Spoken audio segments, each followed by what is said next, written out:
हे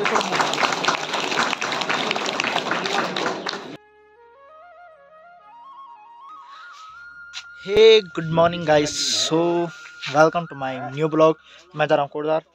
मेरे मामा जी ने बुला रखा था कि हमारा वो क्या है, मतलब फौज होगा, पता नहीं क्या है, वहीं देखा पता लगेगा। उन्होंने बोला कि आ जाना यहाँ वीडियोग्राफी करने, फ़ोटो खींचने। तो मैं जा रहा हूँ, पाँव भी चलेगा। तो बड़े खी है यार।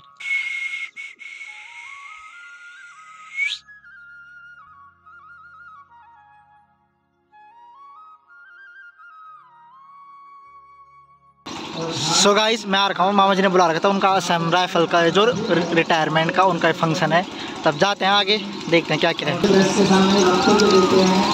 राष्ट्रपति से मिलते हैं, लेकिन दिल्ली हाईकोर्ट डिवीजन बेंच में आखिरी जो है समय पर है। मैं अपने बारे में 2 शब्द कहना चाहता हूँ। मैं जो है 1956 में जन्म हुआ था मेरा, और जब 3 साल का था 1959 में मेरे पिताजी गुड। तो आप सभी को पता है बॉयज़ का हालत क्या होता है। तो वहाँ उसके बाद मैं 24 दिसंबर 1973 में कसम खाकर, मेरा पहला यूनिट था 14 असम राइफल। 14 के तो शायद कई लोग +2 की नेहरू नॉर्थ ईस्टर्न हिल यूनिवर्सिटी से 1984 में एजुकेशन के बेस में मैं 14 से 4 असम राइफल गया, जहाँ से DM कॉलेज मोहतबुक से मैंने ग्रेजुएशन की। उसके बाद LMS लॉ कॉलेज इम्फाल से LLB की मैंने। और मुझे जल्दी इसी बेस मेरा 1990 में शादी हो जाता है। हमारा परिवार जो है 1982 में पूरा केरल में चला जाता है। तो मैं जल्दी पेंशन जाने के लिए कोशिश करता था, लेकिन आखिर मेरा जो यूनिट है 4 ईयर में जब मैं गया, 4 ईयर 6-7 में ट्रांसफ़र हो गए। 30 असम राइफल आया इम्फाल में। मैं 30 AR में चला गया पोस्टिंग लेके, क्योंकि मेरा LLB कंप्लीट नहीं हुआ था। वहाँ से 31 ARTC 20 असम राइफल से मैं 2002 को वॉलेंट्री रिटायरमेंट लेके पेंशन निकल गया। तब मेरा उम्र था 46 साल, और मैं फार्मासिस्ट बन चुका था। इस बीच सूबेदार फार्मासिस्ट के बेस में मैं रिटायर हुआ और अपना काम करता रहा था। मैं 17 फरवरी 2009 को, आप सभी को शायद किसी को पता होगा, सूबेदार मेजर CS नायर जो किया कि आप जो ये असम राइफल के बारे में कुछ सोचिए, हमें कुछ फैसिलिटी मिलता नहीं है। 1979 का एक रूल है गवर्नमेंट ऑफ इंडिया का बनाया हुआ, जिसमें ये बताता है कि ex serviceman is a person who has served in army, navy and air force but does not include करके उसमें असम राइफल भी लिखा हुआ है। किस लिए आर्मी, नेवी, एयरफोर्स को ही एक्स सर्विसमैन बेनिफिट दिया जाता है, मैं कारण बताता हूँ। वो इसलिए कि एक आर्मी के जो सिपाही है 18 साल में भर्ती होता है, अगर उनका प्रमोशन नहीं होता आगे को 17 साल बाद, यानी जब वो 35 साल का होता है, उनको घर में भेज दिया जाता है। रिकॉर्ड से उनका आउटडेट आता है। अगर 35 साल का एक यंग जवान जिसको पूरे हथियार का ट्रेनिंग मिल चुका है, LMG, SLR जो भी है, अगर सरकार उनको रीएम्प्लॉयमेंट यानी दोबारा अगर सर्विस रिटायर होने के बाद नहीं देता है, तो क्या हो सकता है आप सभी को पता है। यदि वो नॉर्थ ईस्ट में है तो NSCN जो है उनको पैसा दे के खरीद लेगा। अगर वो जम्मू कश्मीर इधर उधर है तो जो JNK के जो टेररिस्ट है, जो ISI पाकिस्तान के चलाते हैं, उनको क्या है, ट्रेंड सोल्जर मिल जाता है। वो बोलेगा कि हम 1-2 लाख रुपए आपको दे देंगे, प्लीज़ आइए आप हमारे लिए काम कीजिए। ये संभव है।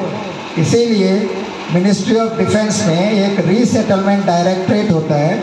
वहाँ पे यदि एक सिपाही हो या नायक, लेफ्टिनेंट, हवलदार जो भी है, रिटायरमेंट जाने के 1 साल पहले उनको ये बता दिया जाता है कि आपको 1 साल बाद रिटायरमेंट जाना है। यदि आप कोई ट्रेनिंग, कंप्यूटर का ट्रेनिंग हो या कोई भी जो टेक्निकल ट्रेनिंग की ज़रूरत है, मददगार सिद्ध हुआ। उसके अनुसार मैंने कई सारे डॉक्यूमेंट मंगाए।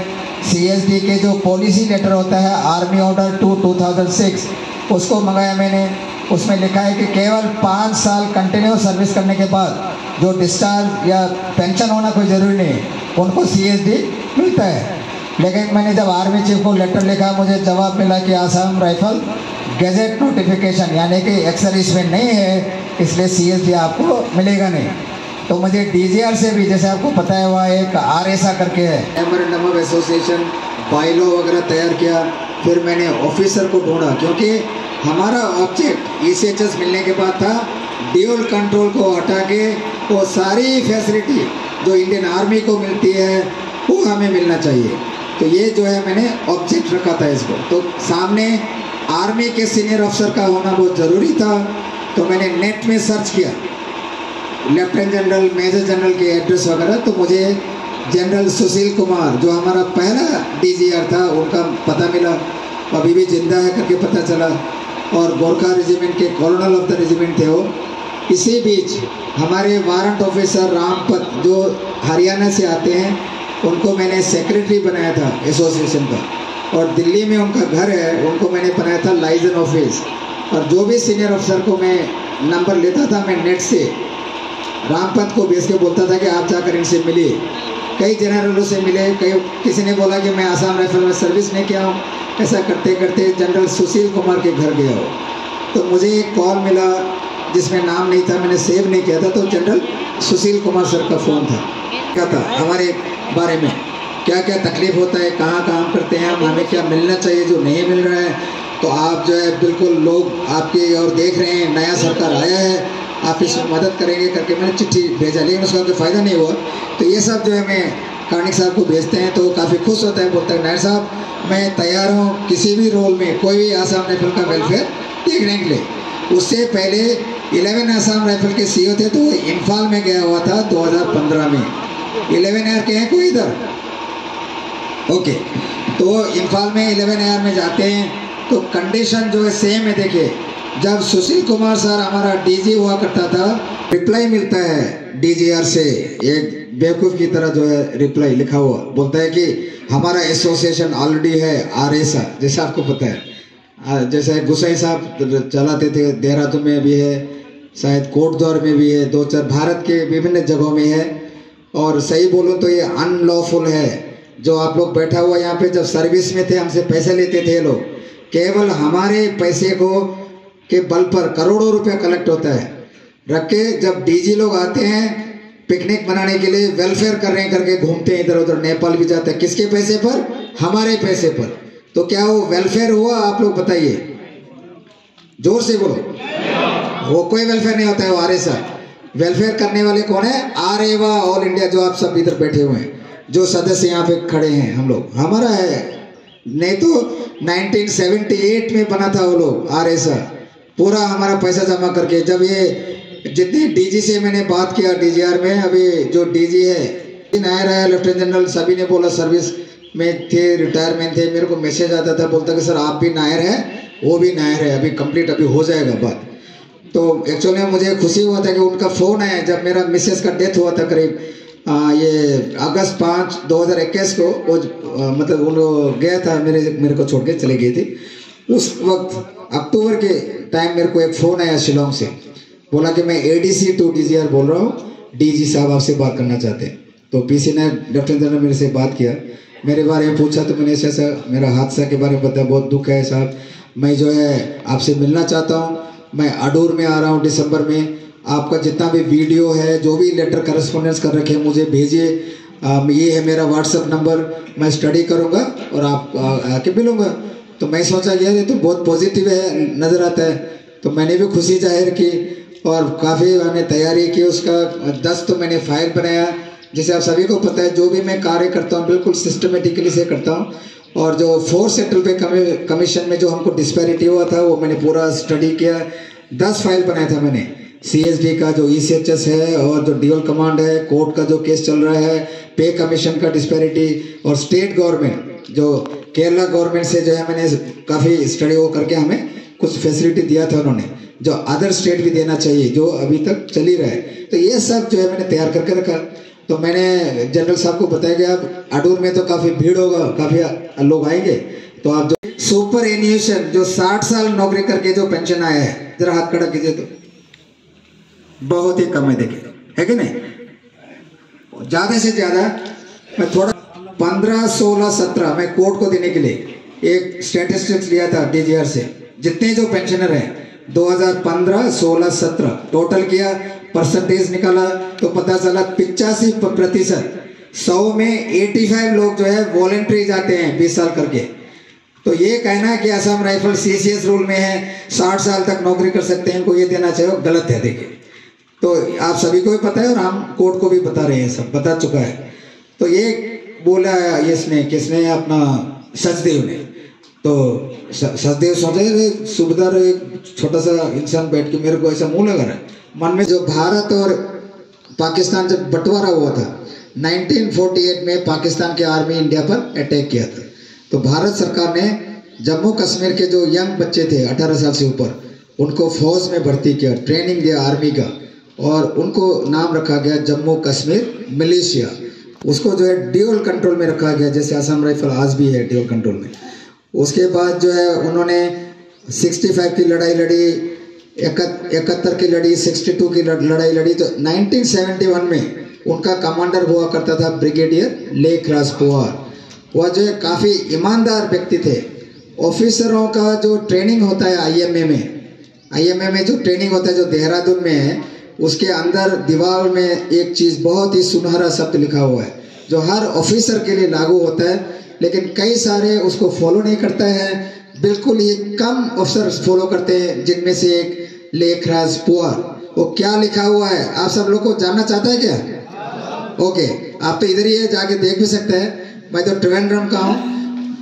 उसमें लिखा हुआ है, honour, safety and welfare of the country come first always in every time.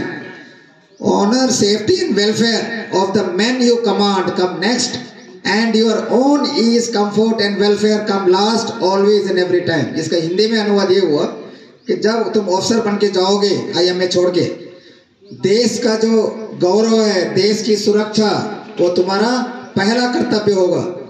उसके बाद यदि तुम कंपनी कमांडर है तो तुम्हारे पास कंपनी होगा, बटालियन होगा तो बटालियन, जो भी जवान को तुम कमांड करोगे, द मैन यू कमांड, वह जो है तुम्हारा, उनका वेलफेयर देखना, उनका ऑनर, सेफ्टी का बारे में सोचना तुम्हारा दूसरा कर्तव्य होगा।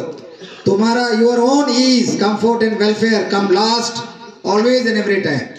तुम्हारी अपनी वेलफेयर, अपनी सुरक्षा जो भी है वो करके जम्मू कश्मीर मिलिशिया को 1972 में इंडियन आर्मी में लेकर गया, जो 1975 में जैक लाई के नाम से जाना जाता है आज भी, जम्मू कश्मीर लाइट इन्फेंट्री। उस वक्त हमारे पोवार जी, ब्रिगेडियर पोवार जो है कर्नल ऑफ द रेजिमेंट था इसके, जैक लाई के। समझ में आ गया ना, हम लोग किस लिए 188 साल से भी नीचे है और वो लोग, कई लोग जो ऊपर चला गया। ये 1948 का रेज है जम्मू कश्मीर मिलिशिया। राइफल्स जो है केवल आर्मी में होता है, जैसे गढ़वाल राइफल्स आपको पता है, गोरखा राइफल्स, जम्मू कश्मीर राइफल्स, ठीक है ना। केवल आसाम राइफल को इनको लगता है ये पुलिस नजर आ रहा है, ये गधे लोग हैं। उसके बाद की जो आत्मा है, आत्मा इस जन्म का मेमोरी भी लेके जाता है, दूसरे जो शरीर में प्रवेश होता है। तो मैं जरूर आसाम राइफल का मेमोरी भी लेके जाऊंगा।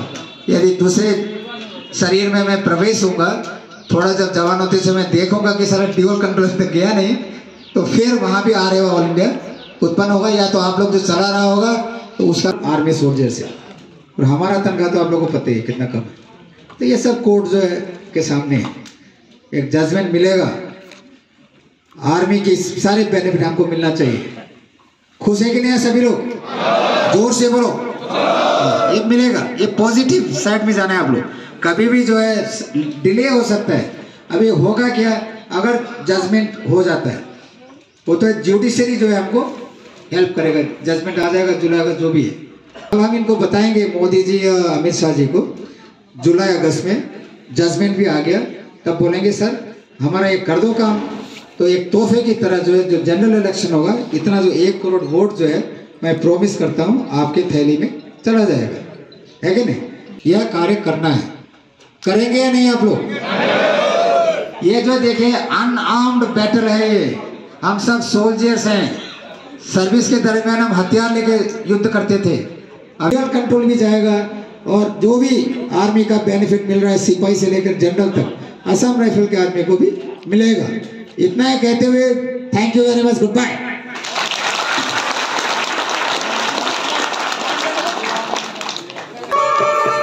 असम राइफल्स पूर्व सैनिक कल्याण संगठन आया है, नई चेतना नई उमंग आशा का दीप जलाया है। असम राइफल्स पूर्व सैनिक कल्याण संगठन आया है, नई चेतना नई उमंग आशा का दीप जलाया है। जय जय जय असम राइफल्स, जय जय जय आरे वाह। श्रीलंका कश्मीर में भी बल का सैनिक खूब लड़ा, पहले महायुद्ध में बल को भेजा गया विदेशों में, अपने शौर्य पराक्रम का था डंका बजाया देशों में। भगवत सेना के साथ लड़े वो करे देश की सेवा। जय जय जय असम राइफल्स, जय जय जय आरे वाह।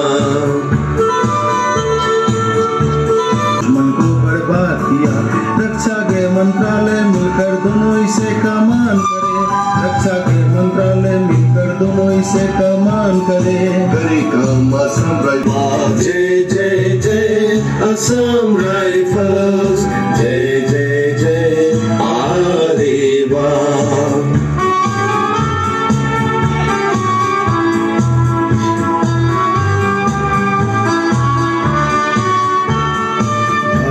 सरकारें देखे युद्ध स्मारक दिल्ली में, असम राइफल्स का शौर्य पराक्रम लिखा हुआ है दिल्ली में। सही समय पर सूबेदार बेटी नायर ने ठान लिया, असम राइफल्स पूर्व सैनिक कल्याण संघ का गठन किया। बल की चिंता करे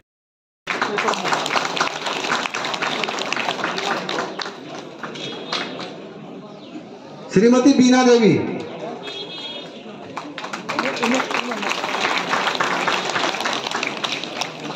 मनोरमा देवी,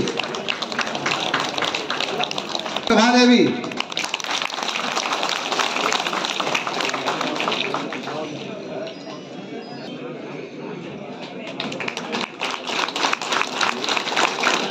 श्रीमती हेमंती देवी,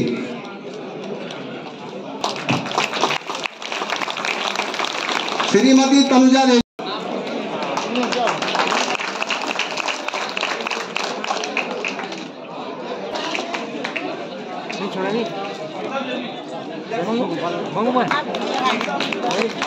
गाइस यहाँ फंक्शन तो हो गया है।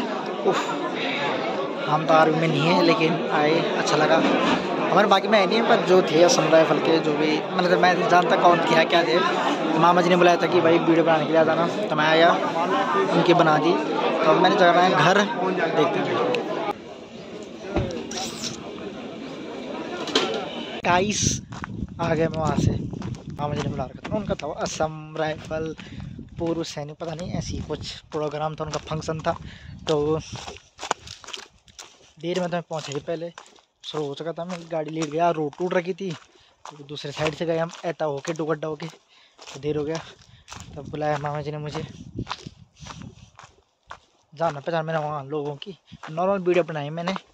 स्पीच दे रहे थे नेहर साहब, होंगे ना, मतलब हेड होते हैं जो बड़े होते हैं, आर्मी का अलग होता है जैसे, और वहाँ असम राइफल के अलग होते हैं। तो नेहर साहब थे, वो स्पीच दे रहे थे अपने, मैंने उनका वीडियो बनाया पूरा। बाकी तब मैं किसी के सामने कैमरा ले जाता हूँ नहीं, रैंडम लोगों के सामने में जाता नहीं हूँ, शर्म आती है मुझे। नॉर्मल नहीं की वीडियो बनाई। तब वीडियो अच्छा लगे तो लाइक करना, शेयर करना, सब्सक्राइब करना, ये तो कहावत है ना, करते हो तो अच्छी बात है, नहीं भी करते तो भी अच्छी बात है। तो फोर्स भी नहीं कर सकते हम किसी को, है ना, ज़बरदस्ती वाली चीज़ अच्छी नहीं होती है। तो ज़रूर करना। कॉमेडी वीडियो कल परसों बनाऊँगा, आइडियाज़ दे देना मेरे को, ठीक है। बाय।